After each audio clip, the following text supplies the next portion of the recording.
this section, and then when we go into breakout rooms, the recording will be off as we talk. So we'll have some of this to share with other people. We've had a number of questions of whether or not we were going to record and can make this available to people that couldn't make this time, that just want to be in on this, reflecting theologically with us on these questions.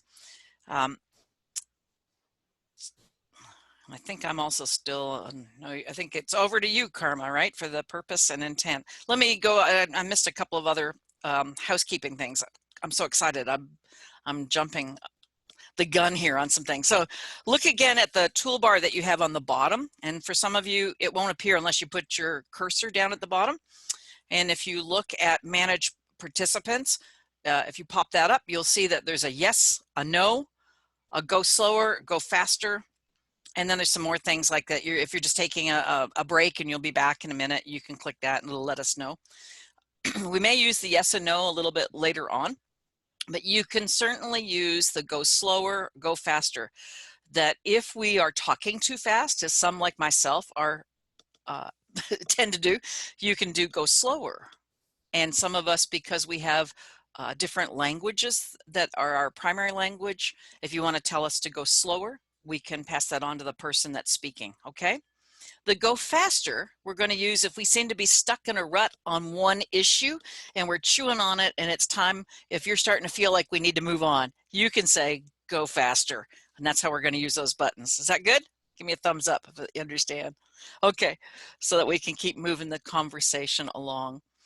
We are muting you all, but when you are ready to share and you want to comment on something, we're going to ask you just to raise your hand here or on that same participants button where those little things come up. If you click on more, there's a raise your hand, I believe. Maybe not. I don't see it now. I thought I saw it earlier. But you can just raise your hand and we'll call on you and unmute yourself. Oh, I got a thumbs up. Perfect. You're using them. Appreciate that. Excellent. I think that's all of the housekeeping pieces right now. And Karma, if I missed something, jump in. Absolutely. Thank you, Colleen. And thank all of you for being here. We, both Colleen and I, are so excited we'll be speaking quickly. I wanted to let you know that the reason that we're having this conversation is that we had a very practical webinar a week ago, or all the time for me is, I don't even know what day it is. So a little while ago, we had a webinar about when to return to physical gatherings in our churches. And it was very practical. We had medical doctors on, but we realized very quickly that people were longing for theological conversation about how we make those decisions about how to return to physical church gatherings. And so that's the reason for this. And that is the overarching question that we're going to deal with today. I want to make sure that you know that this really is a conversation. We're not asking for any right answers. We're not looking for a policy for MCC. We're not drafting a statement. There's no outcome that we have in mind. We really only want to provide opportunity for us to think theologically together about this. One of the things that we'd like to ask you, and this is somewhat housekeeping, is that as we're talking, if there are scriptural references or ecclesiastical references or other things that occur to you, please type those into the chat window. So if we're talking about something and Body of Christ reference comes up for you, type it into the chat window. We want to capture that kind of thing. The way in which we thought that we would structure this conversation, because there are so many ways to enter it, is to approach it through MCC's core values, which is the thing that holds us together. And so we'll be asking the question about how we return to physical church gatherings through the lens of our core values, which are inclusion, community, justice, and spiritual transformation. And we're going to take those apart a little bit, and at least on our agenda, allow 10 minutes of conversation on each core value and what it might have to say about that question. We realize that there are limitations to this in multiple ways. The first one is that it will not allow enough time for everyone to talk on every question. But we hope that it will at least till the soil for us to be talking together. Secondly, there are other theological questions that you will have brought to this, doubtlessly. And so we want to capture those as well. So if other questions come up that we're not asking yet, put those in the chat as well. We quickly realized that this might be the first of many conversations that we have that are theological conversations about what we're experiencing right now as the Church Universal and as MCC specifically. At the end of this, after we have those little snippets of conversation around specific questions regarding inclusion, community, justice, and spiritual transformation, we will be putting you into breakout rooms so that you can have a conversation with 3 to 5 people, a very small group, to really talk about the things that you're most interested about that come up from our larger conversation. And then we'll bring you back together for all of us to ask a few things just to close out this particular time. And again, this will be the first of many conversations. And I think that is all that I needed to say at the moment. We are really grateful for our moderator, Reverend Elder Cecilia Eggleston, to be with us tonight. And I'm quiet. So let me do my best to raise my microphone volume. I hope that's better. I've been having trouble with volume. I hope you could hear me. Otherwise, that was a big, long waste of time. But we're very happy to have Cecilia here with us tonight or this morning, wherever it is in your universe. And she's going to open us with prayer as we get started. Go ahead, Cecilia. Yeah. Thank you, Karma. It's great to see everybody. Thank you for taking the time. Thank you, Colleen and Karma, for organizing this. Let us pray. God of many names, you dwell inside of each one of us. And as we look around the screen and see different countries, different bodies, different people represented here, and you are a glimpse in each one of us. So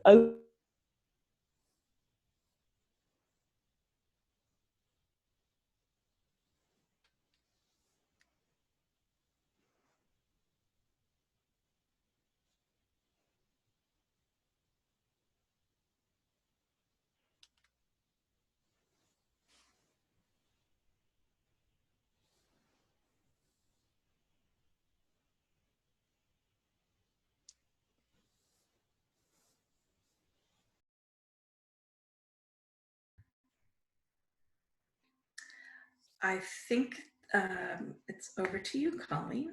Yes, I'm back. I actually lost internet for a second. Okay. Great. So I was praying with you while finding internet and praying for internet. So I'm back. All right. Our first core value is inclusion. And questions came up immediately around inclusion. And so here we go. These are the questions we started asking is, how do we make a decision to include some? If we're in a situation where some, like the low risk, are able to physically gather for worship, whereas others, the high risk, can't or ought not to. What does it say about our value if we knowledgeably and intentionally exclude? So I want to start with the conversation there and then realize there's an other hand to that same question, is to understand that likewise online worship excludes some, particularly those without internet or computer access. So how do we evaluate the most good? How do we decide? Let's open up the conversation.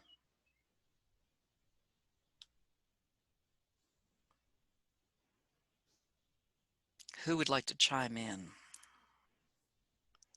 Diane? Diane from MCC Rehoboth in the United States. Anyways, part of what my staff and I and the board of directors have been doing is meeting every Monday to talk about just this. How can we do this in ways that include? And we've been given guidelines here that 20% capacity is about what you can expect from your worship space. So you would have 20% of the number of chairs or the capacity that you're licensed for. So we're licensed for 207, and that means that we can have 41 and a half people. So that might be little children's, I don't know. But in thinking about this, we know just from that fact alone, we can't have our congregation all together at the same time. And that has, that's gotten us talking about, can we have more than one service and have people sign up for services? Can we run Zoom? Because there's something about when we did just streaming that wasn't as intimate in some ways as Zoom can be. So can we run Zoom at the same time as we're worshiping and allow everybody to have the same kind of access around those kinds of things?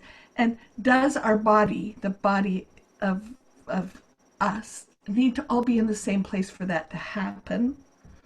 And who decides who can come to church? And that that's not really our decision to say, oh, well, you're too vulnerable. Nope, you can't come.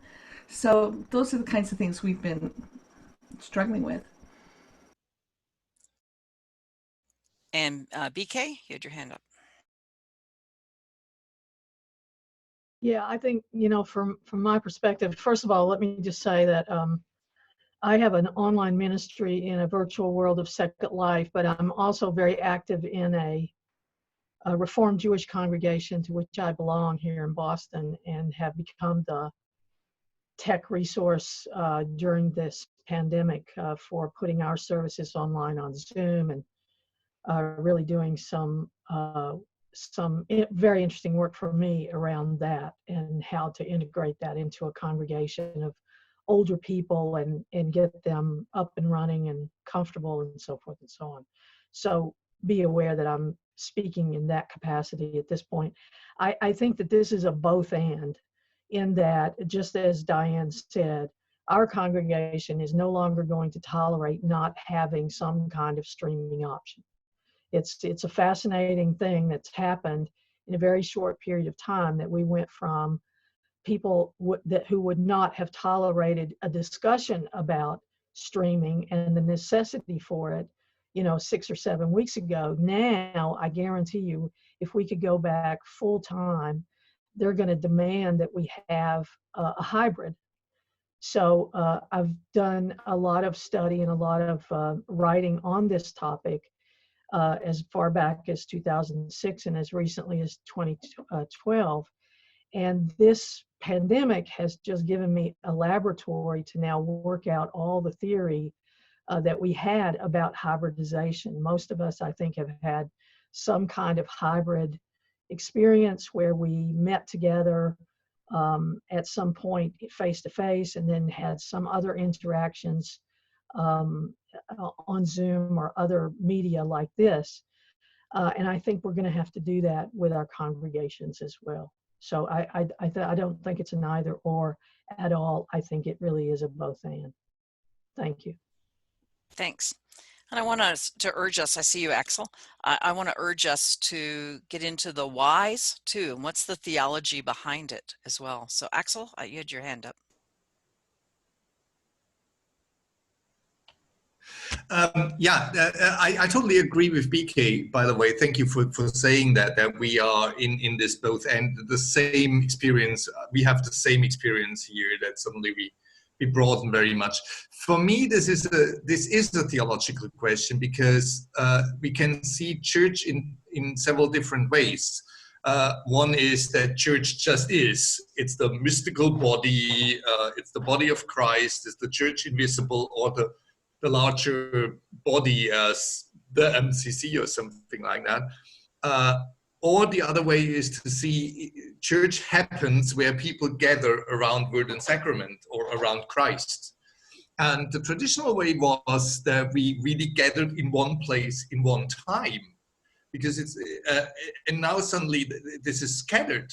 And the question really for me is gathering around word and sacrament also happening when we are in different places, physically in different places and in different times? Because a lot of people watch our services on YouTube tomorrow or next week or whatever.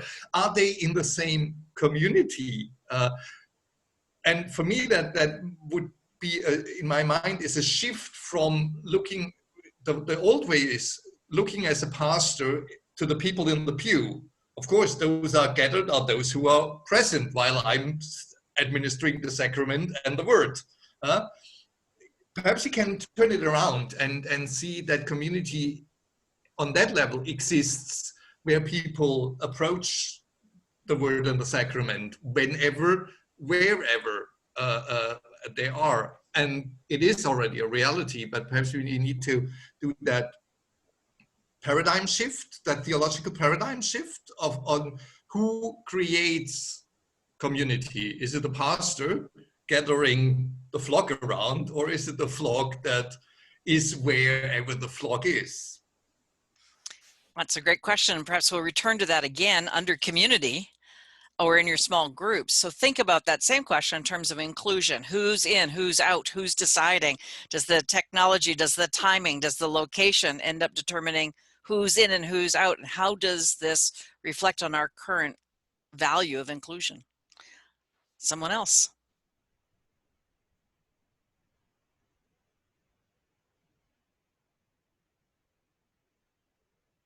Don't be shy. I know you, Bench.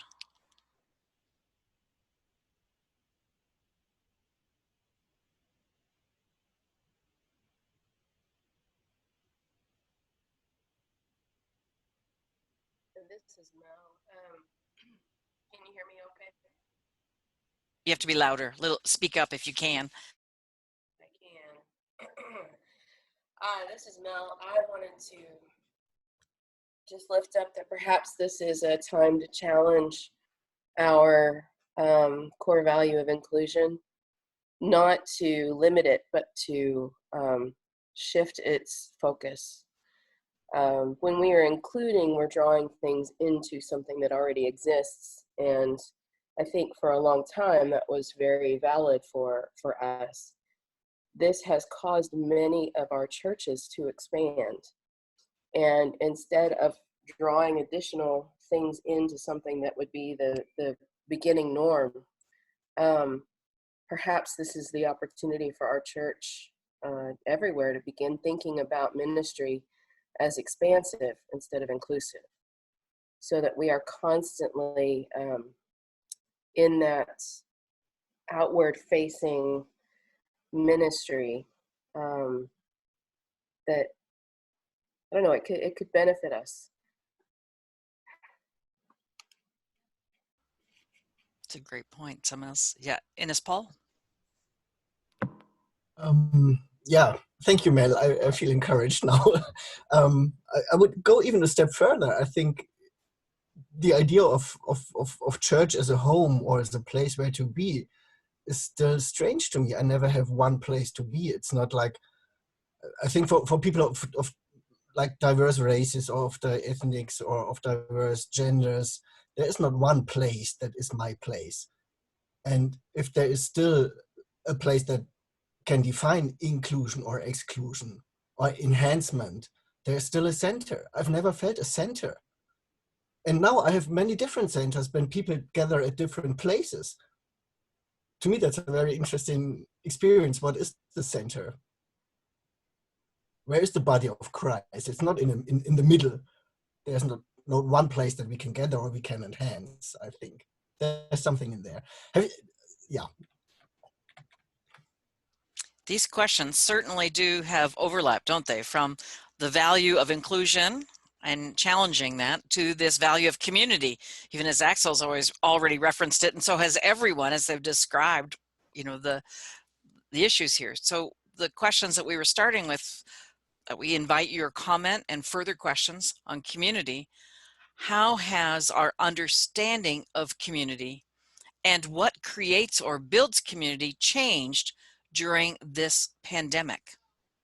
How might coming back to in-person physical worship gatherings enhance, reduce, or change our local community, our global community, or our very understanding of community? It's your turn.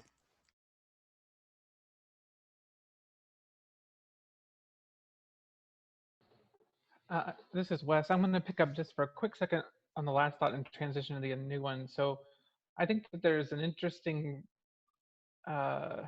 reflection for us to make on how we as church professionals might view going to church differently than those who are laity, because we go to church like all the time with everything that we do. And so we have a probably broader understanding of what it means to be in church and to be in the presence of the holy and to just all of that by very nature of the way that we live our daily lives, that I don't know is very transferable to a community of believers who largely find that by coming to church on Sunday. Certainly we have members in our church who would perhaps do better in terms of daily walk kind of things, that they're really actively engaged with that. But at least in my congregations, that's not the majority of the folks who are coming on Sunday, who have very, very active church lives outside of church. So I think that that's a challenging mix to think about in terms of how we are all finding this value in these alternative places where other people might see it a little differently. When it comes to community, I think that I heard a great sermon this weekend where the pastor was talking about how she had a dream about hugging all the people she loved. She's laughing now. That was Pastor Lauren. And, you know, I do think that there is a piece of coming back to church where people are just craving the physicality of being with each other, obviously. And to me, that's the biggest challenge, is that we know that that is a true and deep need that I believe is far more than physical, that it is also spiritual and psychological and so many other things. And so how do we try as a church to attend to that very real need that people have? So that's just my 2 cents. Thanks, Wes. Someone else.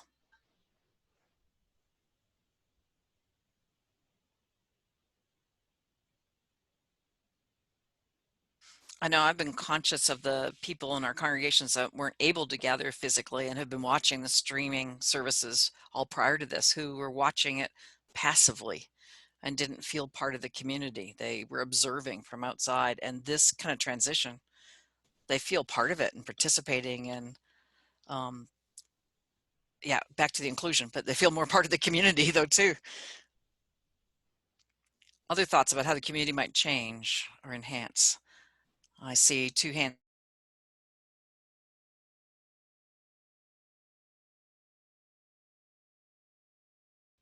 Ines Paul? Oh, thank you. One of the things we do in our church building all the time is to communicate that you are part of this community, no matter how close or distant you feel to what we do, or how you feel in regards to your relationship to God. And I think distance is very essential for community. And now this gets very very sensible on another level. But I think distance is not the contrary to community. Thank you. Axel, you had your hand up. Yes, for me, again, it is the theological question where church is or where church happens. I come from a Lutheran background that is very much informed by a Roman Catholic experience, where church just is. And I moved away from that into a model of church is not, church happens. Churches where people gather together, where 2 or 3 are together, as I think BK mentioned earlier, where church happened. And that helped me for a long time very much to be in this congregational setting where we are together and where we touch. I think touch is very important for our people. I know a lot of people whose only meaningful touch in a week is during church when we have the sign of peace. But right now, I think we could see a chance to move into the good side of the church because we could understand our church much more as a global movement again, where one part might suffer and cannot meet yet. Another, we have the possibility to meet. So we can help each other for that. One thing that came to my mind earlier is the day thou gavest, Lord, has ended. And in this hymn, for those who knows, it tells where one part of the church is sleeping, the other part is awake. So there is always a prayer and always a song revolving around the earth. And I think that's a very beautiful image. And for me, it's a nice thing to know that some monk on Mount Laverna in Italy, some Franciscan hermit, is praying for me and holds up my prayer when I can't pray. We could work on that a little bit more instead of being those small little isolated dots of church all around the world. I think there is a learning opportunity in this. Thank you. And Jim Matulski, I'm so glad that you're with us today. I think your hand was waving. Thank you. Glad to see everyone. This is great. I've been starving for theological discourse. It's me and the cat at home, so it's great to see people. And I just want to say I am still an MCC minister, though Elizabeth Middleberg and I are both pastoring the same church, and it's a UCC church. And if we weren't doing that, we wouldn't have an MCC to pastor or church to pastor in the area. And this has been making me rethink even our relationships. What does community mean? What does inclusion mean? This is really our opportunity, I think, to think about realigning some of our relationships with other denominations or coalitions when possible. So I want to say that. The challenge I'm having with the Zoom worship around these values of inclusion and communication or community are this. We're seeing more consistent attendance from people. Our attendance is about the same, even maybe a little more than it had been before Zoom. Some new people have been coming, but I don't know how to integrate them into they're coming to a worship service. They're like watching a worship service each week, but they don't know the other people at all. How do we integrate or assimilate people into community? Or how do we not just build community through worship, but build relationships still, while principally, I mean, they don't know each other at all. And I know that one reason that people who are consistent in their attendance is they've been coming to this church for 30 years, right? And they know each other. It's part of that. And I want to figure out how to provide that same capacity over time for people who are new. Otherwise, I'm afraid we'll end up with two congregations or something. I don't know. But that's my question. How do we build relationship, not just community?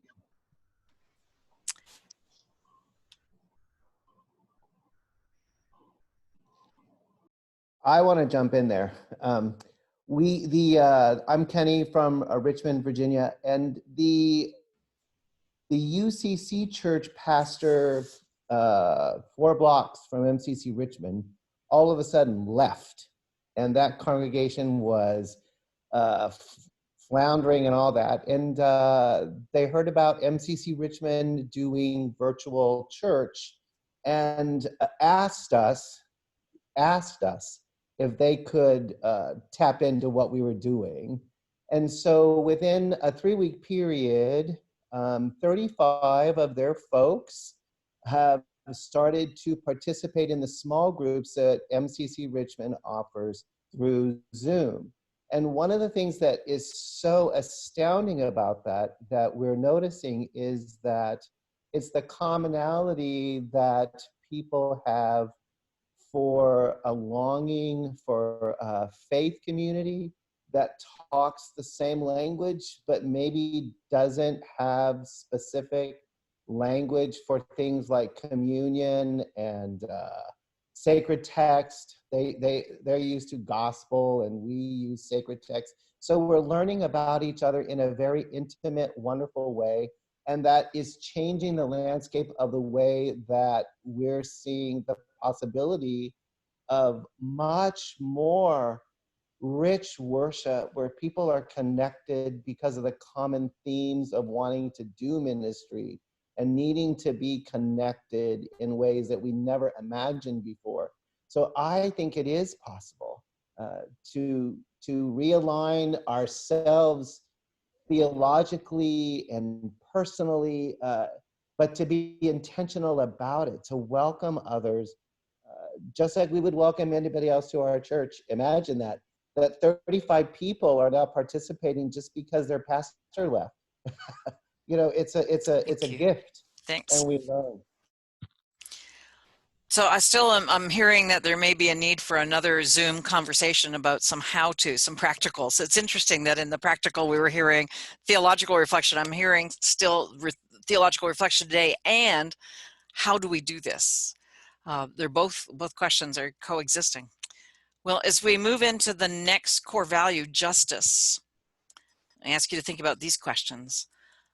COVID-19 disproportionately affects Black, brown people and those who are poor, as well as those who have disabilities or health issues. How might our returning to in-person church gatherings silence or elevate our awareness and responses to these inequities? And maybe I'll just stop there. We had some other secondary questions, but I'll stop there.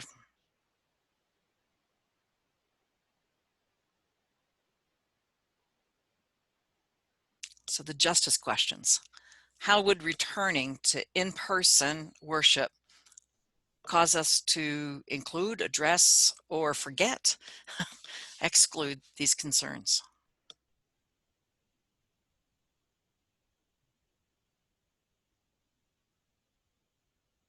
Karma. I was trying to be quiet, but I'm not very good at that. Can you hear me okay? Great.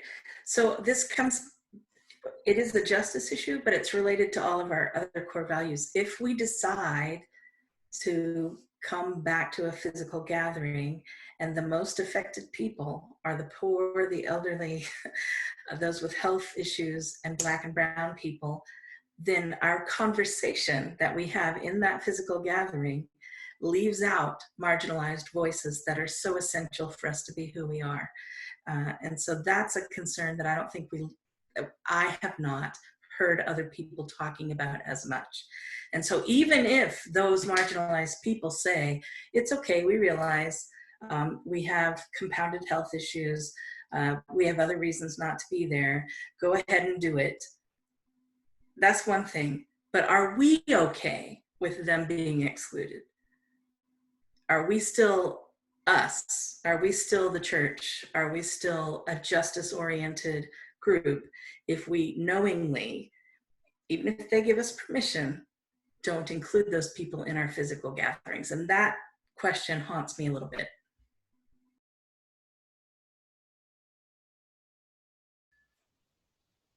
Someone else.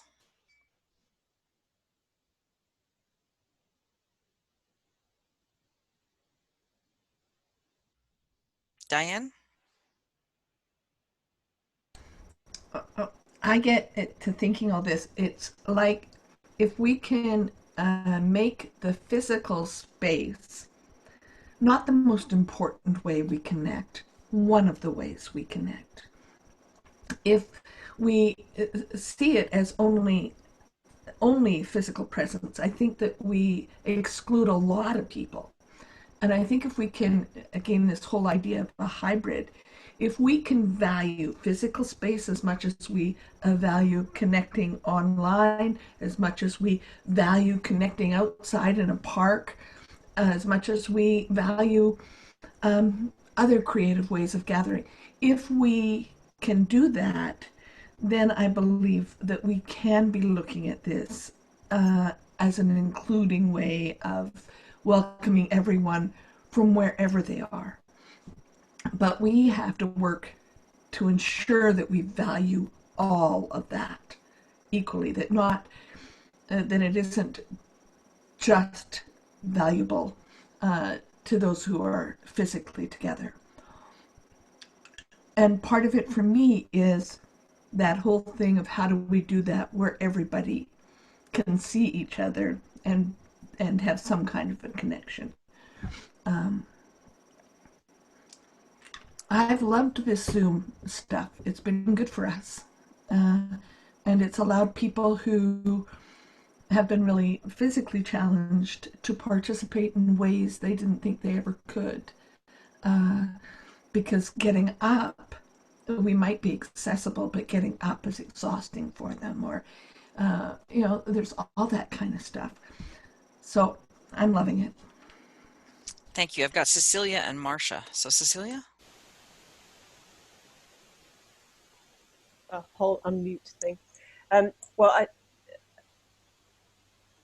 I think what is presented here is an opportunity to hear other voices, because one of the challenges I know for some churches is how do we engage in making our church more diverse in the community in which we are. And one of the things that churches are doing around the world is encouraging people to come in from other places. So if I'm pastoring a congregation where we have no people of color, or we have no one who is trans, or that we know of, or our diversity isn't evident physically there, we have the opportunity now. We know that we can ask someone to come and preach for us, be present in the congregation with us, using the technology. There's an opportunity people to share resources in terms of learning together. How do we talk about racism? We may feel deeply uncomfortable doing that, but we know now, because we are getting better at it, that we ask someone who will be skilled in doing that and will be comfortable with our discomfort to come and do that with our church. And so it may be that we are approaching justice in different ways and inclusion in different ways, because we are opening up possibility, and that by itself will help us to be better educated, to be more thoughtful, to have insight in the ways that we're not currently doing things. The Prophet Matulski, as I'm beginning to think of him, talked about, we express our faith as activism. And so how are we expressing our activism in this time to create that sense of justice, that sense of equity, that sense of presence, and moving towards that in a positive and a constructive way. Thank you. And Marcia, did you want to jump in here? Well, not really. However, I was, for me, the inclusion and the justice piece go hand in hand. If, for example, I'm at a new church now at Exodus,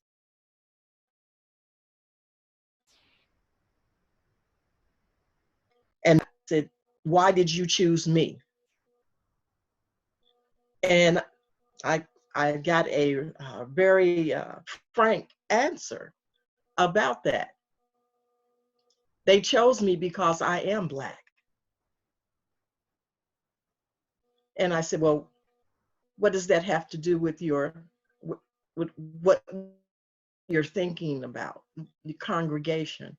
And they said, we have 2 little girls here who have been asking, is there anyone that looks like us?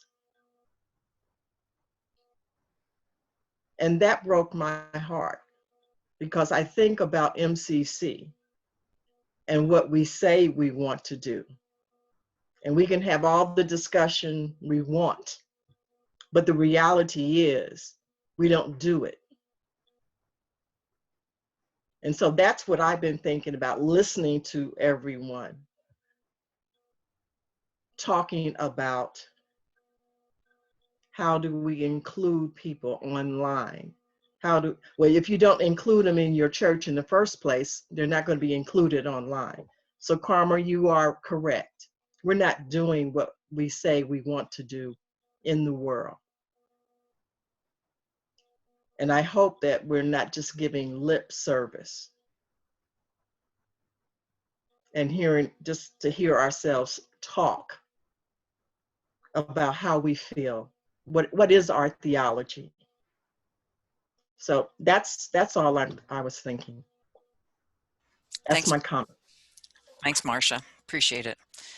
I'm going to move us on to spiritual transformation, but I just wanted to leave us with this. When we go to our breakout rooms, that maybe some of you would engage the financial question that is with justice. In other words, are we participating in the call back to restart the economy? Is it our own? How much are church finances driving us versus some of the other considerations? And for us to chew on that with the other justice issues and things when we get into our small groups. As we talk for a few minutes together about spiritual transformation, how are we experiencing spiritual transformation in this VUCA world? VUCA, volatile, unpredictable, complex, ambiguous.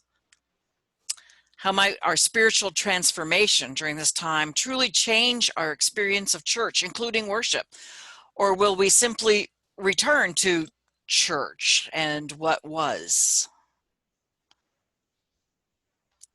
So what's God's Spirit up to with MCC right now in the midst of all of this? Who wants to go in this one?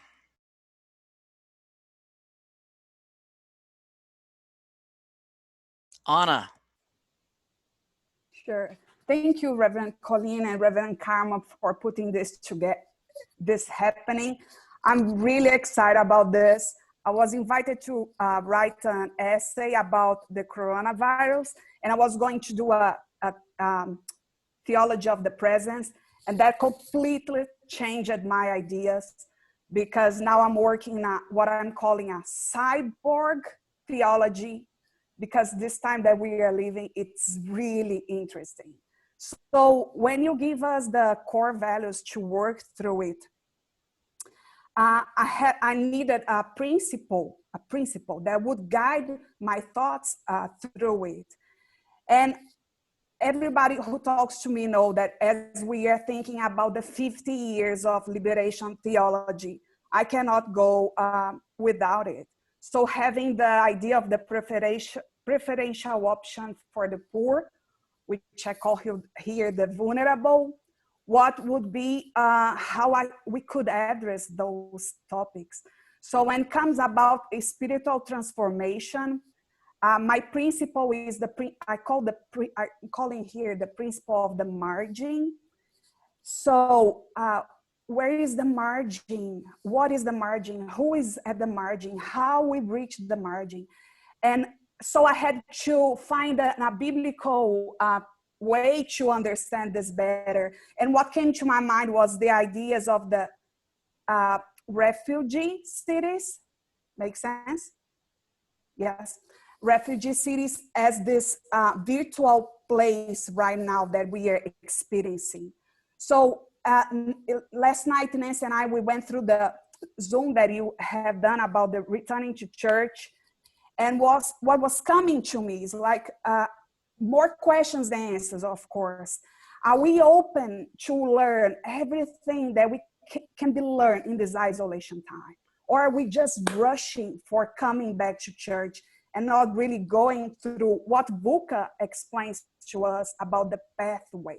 So what are we talking about? Because we are thinking, so first of all, I'm not talking about a church. I'm not a pastor. So I'm talking about this place of the ideas place. So maybe a theology for 5 years. But who in this world can think more about an embodiment theology than MCC? So what is this body now? We are talking about a post-human body, a transhuman body, where the virtuality is part of us. So I think it's a really treasure moment for us to raise up thinkers of our denomination to not only think what we can do now, but how we can contribute with embodied theology for this new human being, this new kind of connections, not only between us, with ourselves, but with spirituality too. I hope you understand me. I think we understood you. I saw a lot of heads nodding.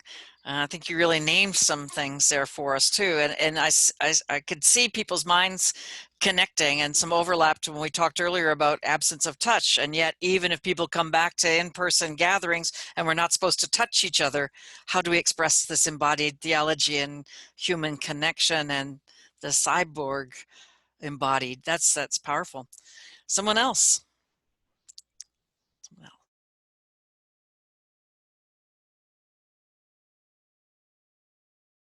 Keep your hand up if I didn't see it. I'm scrolling screens here to see you all.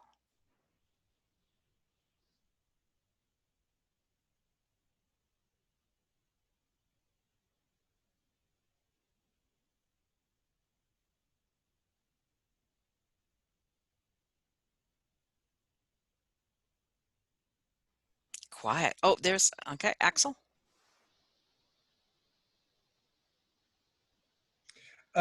I think I see another opportunity to rethink our theology around the priesthood of all believers.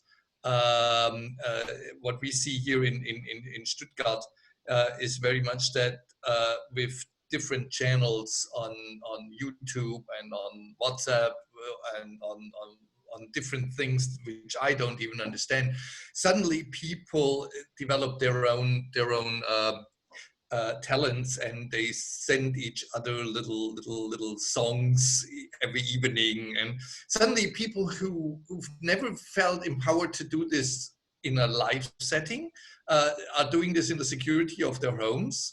And I think that's a very interesting thing that happens here, that we could rethink again a move away from a pastor-centered model of doing church to a laity-driven model of church. It wasn't by design, but it's happening here. I have some new, very powerful people suddenly on a WhatsApp channel. They have 70 messages with 20 people a day. It's driving me absolutely insane. I can't. The next person who sends me a sunset, I will kill. But it's a way of nourishing each other that is suddenly totally independent of the pastor, which I think is great. So I think there's a new opportunity to rethink who are the leaders of this church, and what does it mean to be a pastor in a church. Thank you. And Jim Matulski, you had your hand up, so maybe it was from before, but I just saw the little hand thing. Thank you. I'll just add this point around spiritual transformation. And Anna's and everyone's feedback has stimulated this thought in me. I'm finding a deep challenge around spiritual transformation with people, for people who have almost no Christian point of reference. So maybe California's a little worse, but you know, not only did people here mostly not grow up going to church that much, their parents didn't either. So their knowledge of Christianity is so thin. And I will say, as a person who pastored MCC churches for many years, we never did anything around catechizing, to use an old-fashioned word, or teaching people about Christianity, except around homosexuality and Christianity, right? Like if you went to an MCC church that I pastored, you did know how to respond to that question. But otherwise, we never taught people about sacraments or about tradition or history or things like that. And so now, where there's an even lower boundary around who's coming to these Zoom worship services, the whole Christian vocabulary, all of it. And I say this as a person who, until 6 weeks ago, went to Mass 4 or 5 times a week, okay, daily, which is a little politically incorrect, but I like Christianity. I love the Eucharist. I like hearing the Bible, you know, all those things. Most people that we're encountering right now at least again where I am, they just don't have any knowledge or depth around Christianity.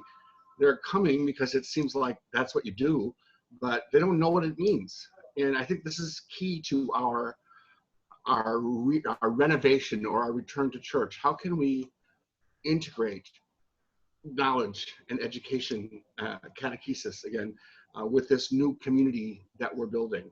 Or how important is it? You know, I mean, I am a Christian, but you know, I live, my church is on an island. It's 50% people of Asian backgrounds who are not Christian also, okay? What does it look like in this post-Christian world to do spiritual transformation? Does it have to be rooted in Christianity? I don't know, but I just know that part of this right now, so we've got to grapple seriously with the post-Christian environment that many of us at least are working in. Thank you. I'm going to ask Karma if you want to say any transitional words here, and I'm going to set up the breakout rooms. We're going to go give you about 20 minutes in a breakout room to talk in small groups of about 5 people. So Karma, you want to say? Sure, yeah. While Colleen's doing that tech bit, we'll just take a minute. What we'd like to do is split you into groups of much smaller groups to let you talk about whatever's come up for you that is most relevant, that you're most passionate about, so that you can really engage on a deeper level with the questions that are present for you. So as Colleen said, about 20 minutes for that, 15, 20 minutes.